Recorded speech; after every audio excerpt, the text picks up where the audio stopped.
Rian Ramos sa hindi pagpasok sa top 5 ni Michelle D sa Miss Universe 2023.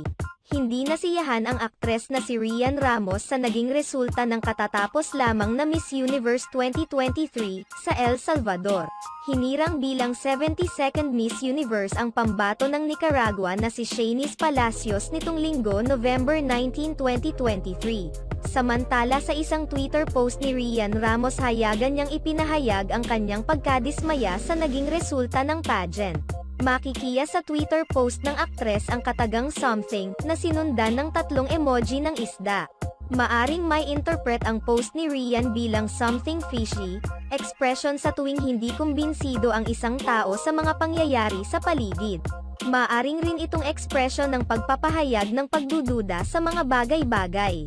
Hindi naman lingid sa kaalaman ng lahat na malapit na magkaibigan sina Michelle D at Rian Ramos.